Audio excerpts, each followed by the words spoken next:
Salam saudara-saudara kasih dalam nama Tuhan Yesus Kristus. Ya, hari ini firman Tuhan yang sangat luar biasa bagi kita seluruh teman-teman saya, sahabat kerajaan Allah yang ada di Dirjen Bimas Kristen di pusat maupun di daerah. Boleh terdengar suara saya dengan indah? Ya, puji Tuhan. Ya, puji Tuhan. Temanya, mari kita berdoa dulu sebelumnya. Mari kita berdoa. Ya Allah Tuhan Yesus Kristus, firman-Mu adalah sabda-Mu, dan Engkau sendiri yang akan bersabda melalui Roh Kudus, melalui kami yang diurapi, yang mendengar, dan yang menyampaikan. Dalam nama Allah Bapa, Yesus Kristus, dan Roh Kudus. Amin. Saudara yang kasih dalam nama Tuhan Yesus, bagi kita semua yang berkarya di Kementerian Agama, Dirjen Bimas Kristen, saya mengambilkan tema yang cukup tepat, yang hasil pergumulan, yaitu hasilkan kebaikan dari ucapan dan karya. Saya ulang, hasilkan kebaikan dari ucapan dan karya. Adapun firman Tuhan ini terambil dari Amsal pasal yang ke-12 ayat yang ke-14. Amsal pasal yang ke-12 ayatnya yang ke-14. Saya ulang lagi, Amsal yang ke-12 ayat yang ke-14. Saya akan bacakan. Setiap orang dikenyangkan dengan kebaikan oleh karena buah perkataan, dan orang mendapat balasan daripada yang dikerjakan tangannya. Saudara-saudara yang kasih dalam nama Tuhan Yesus Kristus, ucapan yang keluar akan dipertanggungjawabkan. Saya ambil dari Matius 12 ayatnya yang ke-36. Tetapi aku berkata kepadamu, setiap kata sia-sia yang diucapkan orang harus dipertanggungjawabkannya pada hari penghakiman. Sahabat kerajaan Allah, teman-teman di Dirjen Bimas Kristen, apapun yang kita ucapkan, satu kata pun merupakan adalah yang dicatat oleh Tuhan sebagai pertanggungjawaban kita nanti di hari penghakiman. Apakah ucapan itu mempunyai konsekuensi? Yaitu Matius 12 ayat 37. Karena menurut ucapanmu, engkau akan dibenarkan, dan menurut ucapanmu pula, engkau akan dihukum.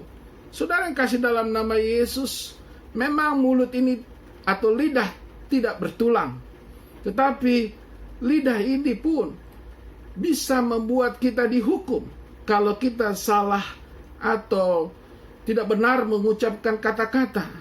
Apalagi kita sebagai pemimpin, sebagai pegawai yang menjadi teladan daripada publik yang kita layani. Kata-kata atau lidah yang kita ucapkan itu harus berhati-hati. Jangan sampai membuat orang tersinggung atau sakit hati. Dan kadang-kadang kita juga sesama karyawan juga kita harus menjaga pembicaraan kita. Hati-hati kita berbicara, sehingga kita terjadi damai sejahtera yang indah antara satu sama lain, antara pegawai dengan pimpinan, antara pimpinan dengan pegawai. Dan berikutnya saya juga catat, dalam Yakobus 3 ayat 9 dikatakan, dengan lidah kita memuji Tuhan Bapa kita, dan dengan lidah kita mengutuk manusia yang diciptakan menurut rupa Allah. Sahabat kerja Allah, yaitu dampak mulut ini juga bahaya rupanya. Mulut ini bisa berbahaya. Di satu sisi dia bisa mengucap berkat, tapi satu sisi dia juga bisa mengucap kutuk. Nah, inilah fenomena yang terjadi pada manusia. Secara kodrati, kelemahan manusia sangat berbahaya. Satu sisi mata uang, satu sisi mata uang yang baik, satu sisi mata uang yang buruk. Nah, inilah kita perjuangan iman kita sebagai orang Kristen, orang percaya, terutama kita di lingkungan Bimas Kristen, sebagai pegawai, yang satu bisa mengucapkan berkat, yang satu bisa mengucapkan kutuk. Oleh karenanya kita sudah ada kata-kata berkat, shalom. Shalom itu adalah bahasa berkat yang bisa memberkati banyak orang. Nah, kita sebagai pegawai, mari kita mengeluarkan kata-kata berkat yang baik. Yakobus 3 ayat 10 dikatakan, dari mulut yang satu keluar berkat dan kutuk. Hai, hal ini saudara-saudaraku tidak boleh demikian terjadi. Tidak boleh terjadi. Walaupun kita satu sisi bisa mengucapkan berkat, tapi satu sisi bisa mengucapkan kutuk. Lebih baik kita bisa mengucapkan berkat, kita hindari yang mengucapkan kutuk, karena kutuk itu tidak baik. Dan kutuk itu saya sering katakan kepada umat Kristiani, umat orang percaya, jangan sering mengutuk. Apalagi kita sebagai orang tua. Memang kadang-kadang kita kesal, kecewa, kadang-kadang melihat pasangan hidup kita, atau keluarga kita, atau teman kita, atau anak kita sendiri mungkin. Mulut ini berbahaya kalau kita mengucapkan yang salah. Itulah dari perkataan yang baik yang saya ambil. Sekarang saya masuk dalam karya. Di Yakobus 4 ayat 17 dikatakan, jadi jika seorang tahu bagaimana ia harus berbuat baik, tetapi ia tidak melakukannya, ia berdosa. Saudara yang kasih dalam nama Tuhan Yesus, sahabat kerajaan Allah yang ada di Dirjen Bimas Kristen, berkarya, do the best, kita melakukan yang terbaik. Teman-teman di Dirjen Bimas Kristen, mari kita berprestasi dalam pekerjaan kita. Tunjukkan prestasi. Hari ini Republik Indonesia membutuhkan orang-orang yang berprestasi. Termasuk saya sebagai hamba Tuhan, melakukan inovasi, terobosan, dan tentunya pengalaman saya sebagai mantan orang yang bekerja di BUMN, jadi tuntut untuk mengejar target hasil yang dikerjakan sesuai apa yang sudah disampaikan oleh pimpinan kerja kita, sesuai dengan satuan unit kerja. Mari kita berlakukan yang terbaik. Bila perlu sebelum target itu dicapai, kita sudah selesaikan. Saya bukan mengajari, tapi ini pengalaman, saudara-saudara. Yang kedua, saya mencatat hidup ini adalah kesempatan. Mazmur 90 ayat 17. Kiranya kemurahan Tuhan Allah kami atas kami, dan teguhkanlah perbuatan tangan kami. Ya, perbuatan tangan kami, teguhkanlah itu. Sahabat kerja Allah, mari dalam kita sebelum bekerja, sebelum kita memulai pekerjaan, apalagi di awal minggu ini, kita berdoa kepada Tuhan. Tuhan, mampukan kami melakukan pekerjaan yang terbaik sesuai dengan kehendak-Mu untuk memenuhi target, supaya kami bisa berprestasi dan membanggakan Tuhan, dan membanggakan instansi kami, membanggakan pimpinan kami. Bagaimana kita sebagai seorang karyawan, seorang pegawai menunjukkan yang terbaik. Tentunya kita meminta pertolongan Tuhan. Mazmur 90 ini juga mengatakan hidup ini adalah kesempatan. Kita hanya batasan umur kita hanya 70 tahun. Bonus kita hanya 10 tahun, 80 tahun. Tapi 70 tahun kalau saya pikir kalau pegawai negeri itu tidak sampai. Kita paling umur 58 tahun sudah pensiun. Bagi saudara-saudara sudah menghitung berapa tahun lagi saya pensiun, tentunya kan. Nah, kalau oleh karenanya kerjakan yang terbaik sebelum kita pensiun. Apa yang kita bisa dapat bersama Tuhan Yesus, kita bekerja dengan baik. Yang terakhir, yang sangat berat akan saya sampaikan kepada kita sahabat kerja Allah. Efesus 4 ayat 28. Orang yang mencuri janganlah ia mencuri lagi, tetapi baiklah ia bekerja keras dan melakukan pekerjaan yang baik dengan tangannya sendiri, supaya ia dapat membagikan sesuatu kepada orang yang berkekurangan. Sahabat kerja Allah, memang ayat ini sangat berat. Sangat berat. Saya mengalami kejadian ini waktu saya masih bekerja. Memang gaji saya besar pada saat itu, dan fasilitas saya besar dari negara, dan kesempatan untuk mendapat uang lebih daripada itu pun besar sekali, peluang itu. Tapi saya teringat dengan firman Tuhan, cukupkanlah dirimu dengan apa yang Tuhan berikan. Memang termasuk anak buah saya, staf saya bisa melakukan lebih besar dan mereka lebih kaya dari saya.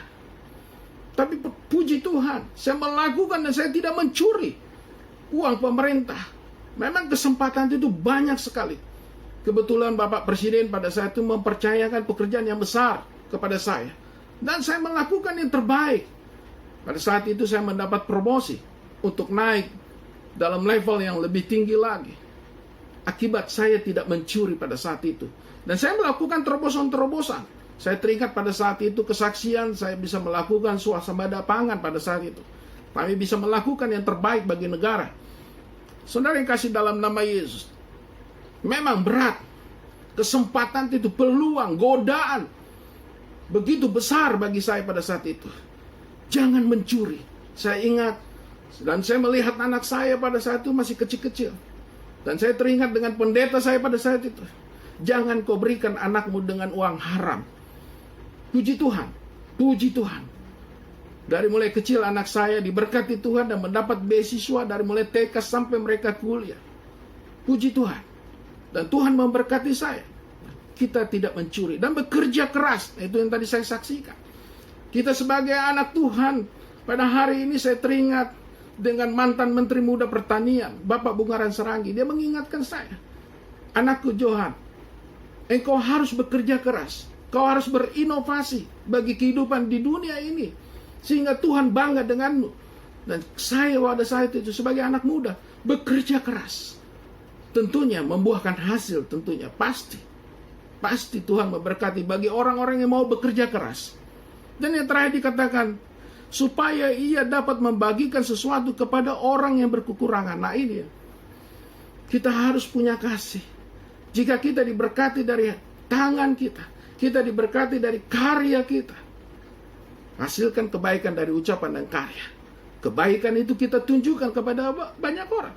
Tunjukkan kebaikan-kebaikan yang kita perbuat. Pada hari ini tentunya, maaf saudara-saudara, banyak orang yang berkekurangan pada hari ini. Banyak akibat COVID-19. Banyak yang kena putus hubungan kerja. Banyak orang yang stres. Banyak orang yang sakit. Ya, saya sebagai gembala sidang juga mengalami. Bagaimana jemaat-jemaat kami juga mengalami dampak dari COVID-19. Saya sebagai hamba Tuhan harus pelayanan holistik. Saya sebagai hamba Tuhan tidak cukup hanya berkhotbah di atas mimbar, tetapi beraplikasi, memanifestasikan, mewujudkan cinta kasih. Dan harus peduli terhadap lingkungan dan sekitar, terutama jemaat kita. Saudara yang kasih dalam nama Yesus, sahabat kerjaan Allah, hasilkan kebaikan dari ucapan dan karya. Mari kita bersama bergandengan tangan. Saya sebagai hamba Tuhan, saudara-saudara sebagai pelayan Tuhan juga yang ada di Dirjen Bimas Kristen yang dipercayakan Tuhan di negara Republik Indonesia. Saya berharap kita bekerja dengan kebaikan-kebaikan yang luar biasa. Ucapan menghasilkan ucapan berkat, memberikan harapan yang baik kepada publik. Yang kedua, karya. Kita melakukan karya terobosan-terobosan yang baik. Sebetulnya banyak yang kita bisa kerjakan di bangsa negara ini. Saya rindu banyak hal-hal yang menjadi terobosan dari Dirjen Bimas Kristen. Sahabat-sahabat kerja Allah. Terpujilah Tuhan Yesus. Tuhan Yesus memberkati kita semua. Amin.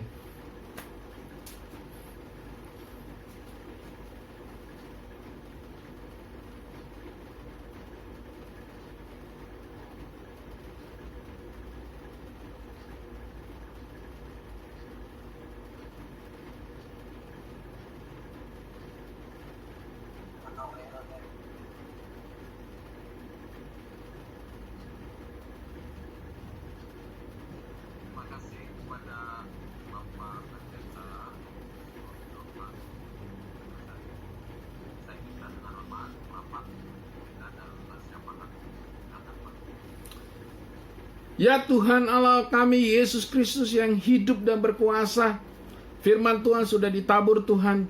Firman Tuhan yang keluar tidak akan sia-sia. Kami percaya Tuhan memberkati sahabat kerja Allah yang ada, pelayan-pelayan Tuhan di Dirjen Bimas Kristen di pusat maupun di daerah. Mereka punya tanggung jawab yang besar Tuhan. Mereka punya karya yang akan dibuahkan di negara ini. Kami tahu Tuhan, mereka orang-orang baiknya Tuhan. Mereka adalah orang-orang hebatnya Tuhan. Mereka adalah pilihan Tuhan yang diberikan kesempatan bekerja di Dirjen Bimas Kristen. Sebagai teladan bagi kami yang dilayani sebagai publik ya Tuhan. Tuhan berkati mereka, pekerjaan mereka. Dari mulai Dirjen Bimas Kristen, Bapak Thomas Penturi, dan para teman-teman kami dari mulai eselon 1 sampai eselon 4. Dan seluruh pegawai ASN yang ada di Dirjen Bimas Kristen pusat dan daerah, siapapun mereka, kami percaya mereka adalah pilihan Tuhan. Mereka orang-orang hebatnya Tuhan. Berkati pekerjaan mereka, berkati kesehatan mereka, berkati keluarga mereka ya Tuhan. Kami percaya, kami juga mempersembahkan, biarlah Dirjen Bima Kristen bisa menonjol di bangsa ini. Dan kami juga berdoa untuk Bapak Presiden Jokowi, biar Tuhan juga berkati. Kami bergandengan tangan dengan pimpinan kami yang setelah ditunjuk oleh Tuhan, dan kami mempercayakan Jokowi bisa bekerja sama dengan Dirjen Bimas Kristen. Program-program yang sudah disiapkan boleh disetujui oleh Presiden. Kami berdoa juga bangsa negara, biarlah COVID-19 dibebaskan dari bangsa Indonesia. Begitu banyak akibat itu yang tidak baik bagi kami, dan kami percaya Tuhan melalukan COVID-19 dari bangsa Indonesia. Itulah doa syafaat kami yang sangat singkat. Tuhan, Engkau mendengar doa kami, ampunkan segala dosa dan kesalahan kami. Amin. Terima kasih Pak. Kita akan meresponi firman Tuhan dengan satu pujian, Tuhanku bila hati kawanku.